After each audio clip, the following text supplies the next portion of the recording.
What it do, what it will, it's your mans and them foul shot and reporting on the Bamboozled Again News Network. Where, as we see, I got held up with a phone call. But as the sun sets here on this Tuesday evening, I find it almost symbolic of the sun setting on the Babylonian Empire. You know that one quote where it says the sun never set on Rome, but at least it's setting here, literally and figuratively. Um, Anywho, right before I had a phone call, so I was kind of delayed in doing this video, right? But right before that, I checked out a brother. Gosh, I forgot his name, but he was talking about all the fired federal workers in the D.C. area, and basically had, I think it's like 12,000, with possibly more to come, right?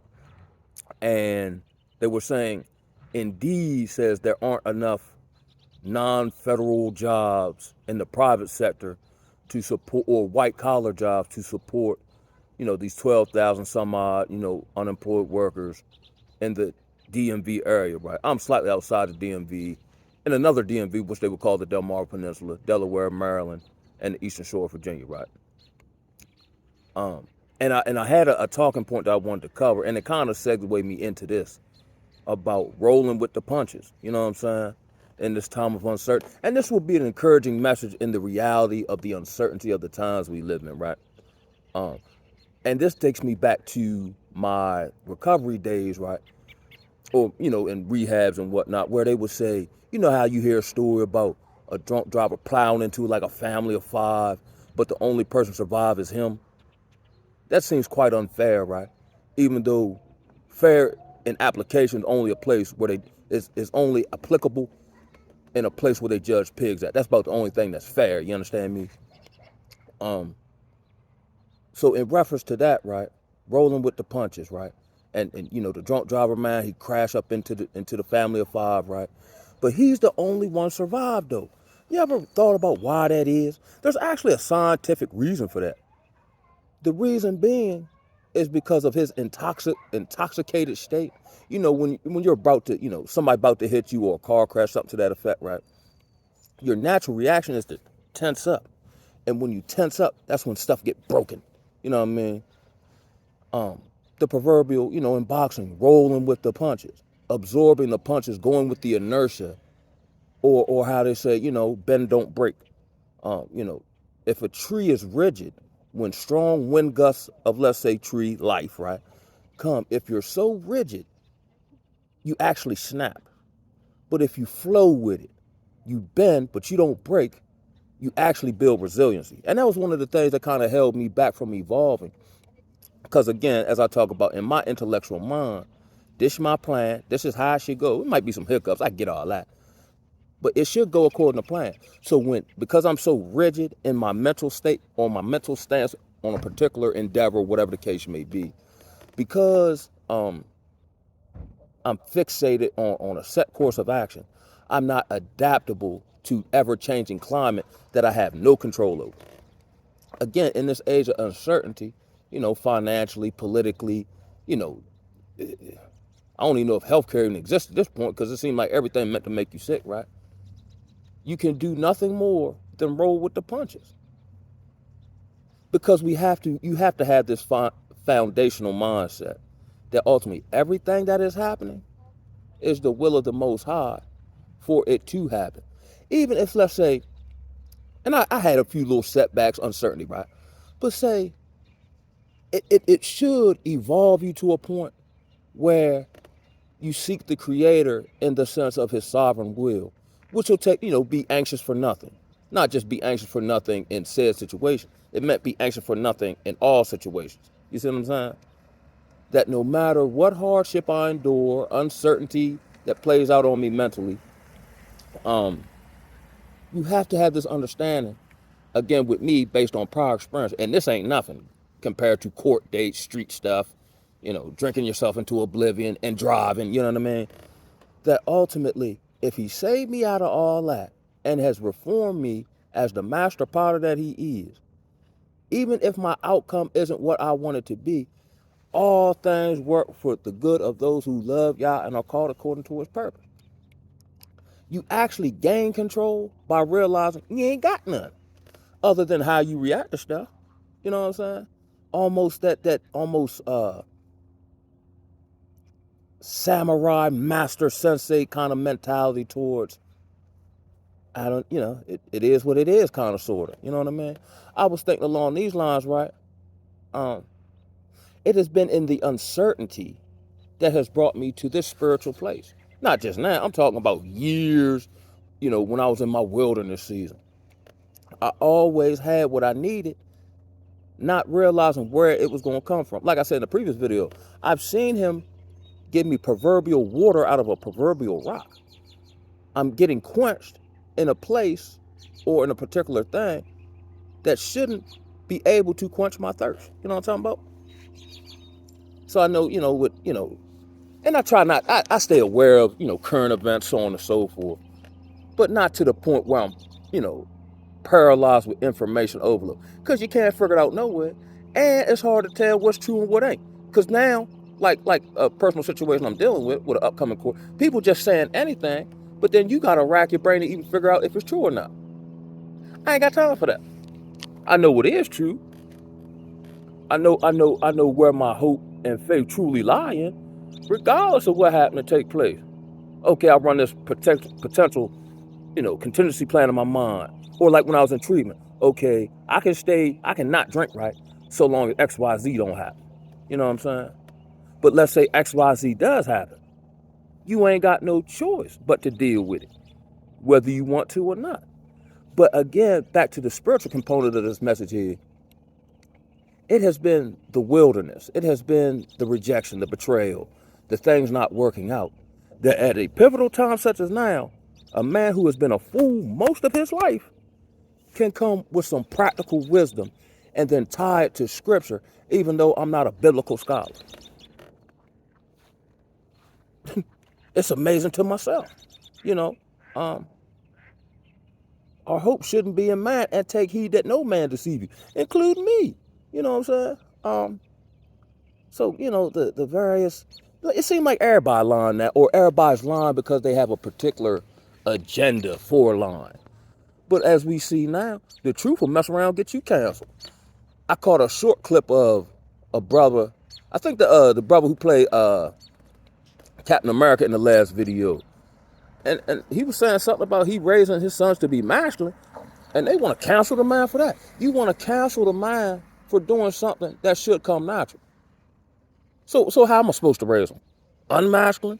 So they could be fodder for the system or for some Jezebel? I got to stop looking at this because it's so diabolical that these things almost in the world make sense. You know what I mean? Love not the world nor the things of the world, including its mindsets and belief system, that even if you applied it, don't benefit you nothing. Like for every social agenda they've come out with, let's say, reproductive rights, civil rights, where we lost ownership and got, like Maccabees, assimilated into a system. Anything they come out with don't benefit you none. The jab, did that other than your ability to, I guess, not run afoul of the system or not have people hate you, but everyone's being led off a cliff. At what point have they led you, the powers that be, or any of these think tanks, institutions of higher learning, when have these people led you to the promised land? When that didn't happen? They might lead you into some initial comfortability, but them days over with. And it's actually the comfortability that kills. You know what I'm saying? Like, they say men are less masculine, let's say, a couple generations ago, where they actually had to work outside and chop wood. They had more kids. Grandpop now, go work for Mr. Charlie or whatever. You know what I'm saying? Granted, inflation was different. They worked for Mr. Charlie all day long, eat a good supper, and then had 12 kids. So he still had time to make love to his woman. You know what I'm saying? Back during the times when, you could go to that elder in your family, even though they ain't got a whole bunch of education, rather. They got a whole lot of wisdom that you can't get out no institution, higher learning, or no university. None of these people tell you how to practically live life. Everything that they promote through social media, for the most part, that becomes trending, it might feed your flesh, it might feed your ego, but destroy your soul and spirit. And that's what the adversary happened. So with all this uncertainty and whatever, he wants your soul. He wants you to be uneasy in the spirit. You know what I mean? He wants to take away a peace that transcends all understanding. You know what I'm saying? Now, I've tried to, make sure I've done everything I can do practically. But nothing I've actually done, I don't think it's set up for me personally. Everything I've set out to do hasn't worked. But what he allowed me to set out to do built character, and it built a reliance on the Most High. So I got, how would I word it? I've been able to do certain things. It just didn't come through the vehicle that I wanted, right? But then when the breakthrough came, because of, what he allowed me to do that didn't work, it was working on my character, my spirit, my mentality, you know what I'm saying? My humility, my understanding of the world, spiritually and practically. You know what I'm saying? I could hold a group, you know what I'm saying? Or some type of college curriculum. But they ain't gonna have that because they don't want you empowered. They don't want you mentally, spiritually free of the Babylonian spiritual construct. You know what I'm saying? So I just, like here in Maryland, they got a whole bunch of budget cuts. In my mind, you know how they say with the Negro, last one hard, first one fired. I've been not had no job, and I've been making a way. I ain't had no consistent job in the last 2 years and ain't missed no bill. And when something popped up magically, it appeared, or the opportunity, or I had some financial resource I ain't know nothing about, or, you know what I'm saying? I like being harmonious with myself. I don't like being, now, when stuff pop up, I just go to my secret chambers of the Most High and petition him and cast my concerns and cares upon him because he cared for me. But in the world, and it's not even put on no game face, if I'm all erotic, who's gonna be the sound logic and wisdom? Who's gonna be the person people gravitate to when they don't know what to do? And I might not know what to do, but I do know I'll be right back, like David did. I don't know what to do. Let me go inquire of the Most High. It make all the sense in the world to me now for someone who think he's super smart. You know what I'm saying? Who think, I can talk my way out of stuff. You know what I'm saying? I couldn't talk my way out of the wilderness. Like Hosea 3. It felt like that's exactly what happened.